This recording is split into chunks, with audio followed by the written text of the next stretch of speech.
Look closely, what do we all have in common? No matter what corner of the world you live in, you need food, water, shelter, and money. Half of every transaction involves money. In exchange for goods or services, stocks, a loaf of bread, illegal drugs, you gotta pay for it. We spend much of our lives chasing money to make a living and accomplish our dreams, but it's also an instrument of destruction.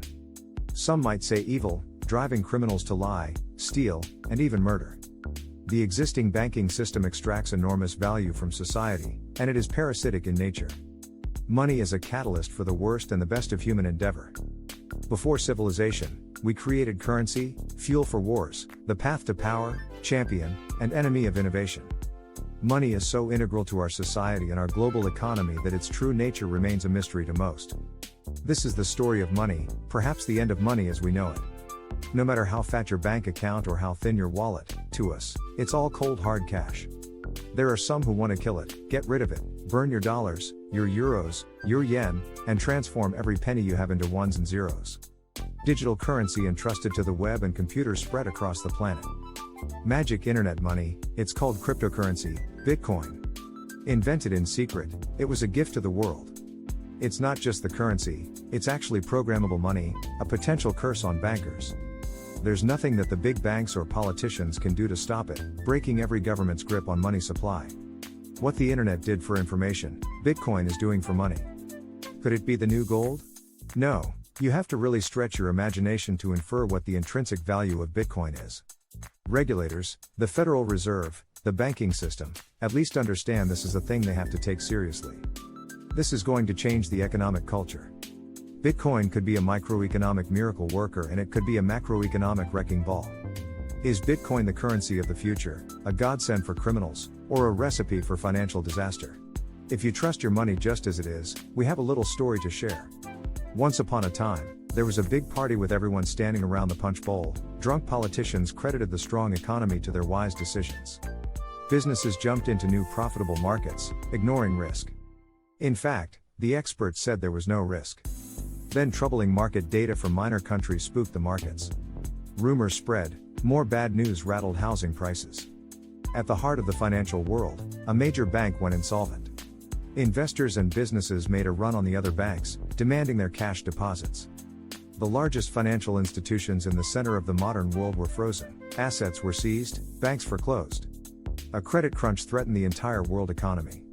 And then, finally, the government stepped in, the largest bank bailout ever. Swift action by the head of state had saved the day. Remember that? No, you don't. It happened 2,000 years ago, Rome, 33 AD, ground zero for the first recorded liquidity crisis and government bailout in history. The largest empire the world had ever seen was brought to its knees by a banking disaster. Emperor Tiberius used money from the national treasury to bail out the country's troubled banks and companies. History may not repeat itself, but it certainly rhymes, badly. People in power and their money have always been at the very center of it. The story of money is as old as civilization itself. When we lived in small tribes, keeping track of debt was easy. You owed somebody a load of firewood, a neighbor owed you a piece of meat. Credits and debits were kept in your head, a mental ledger. Currency is a language that allows us to express transactional value between people. It's a technology that's older than the wheel, it's as old as fire. When humans wanted to trade outside their tribe or village, they needed something everyone could agree had value, something scalable. Enter commodity monies. There were many kinds, but each had to embody the same 5 characteristics. A commodity money is relatively scarce, easily recognizable, can be cut into smaller pieces, you can substitute one piece for another of equal value. In ancient Rome, it was salt, the Aztecs used cacao beans, it was whale teeth on Fiji, yak dung in Tibet, shells in Africa. If it had the 5 characteristics of commodity money, someone probably used it as currency. And then you ask, what value do these currencies have? If you go into a primary school, you'll see children exchanging rubber bands and Tamagotchi and Pokemon cards. People invent currency when they have no other currency, and now they're going to invent digital currencies.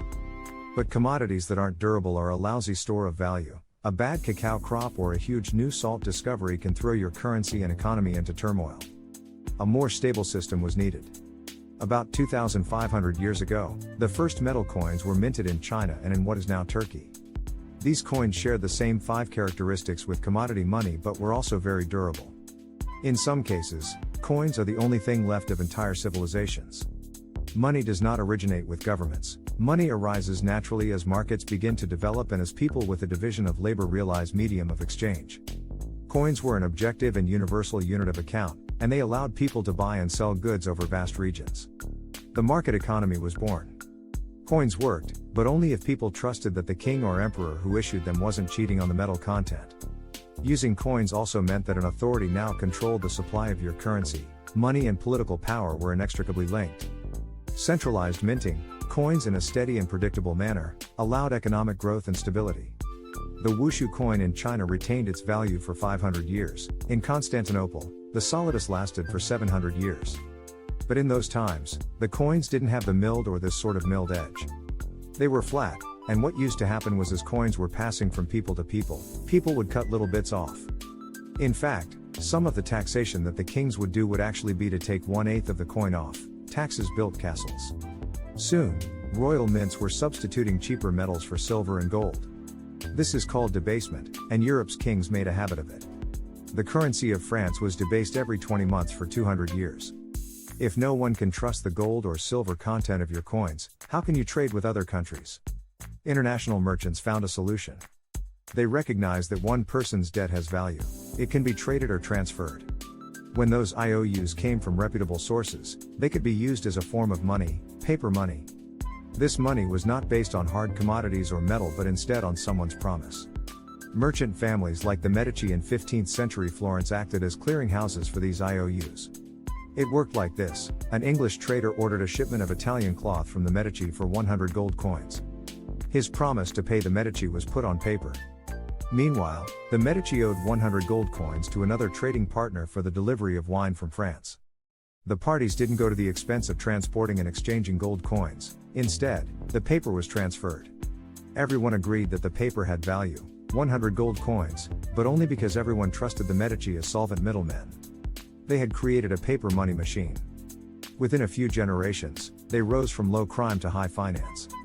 Their great wealth helped fuel the Italian Renaissance and elevated the family to levels of enormous political power, the power to marry into royal families and get elected as popes. The ties binding money to power, politics, and influence now ran through church and state. Merchants had proven that creating paper currency could be wildly profitable.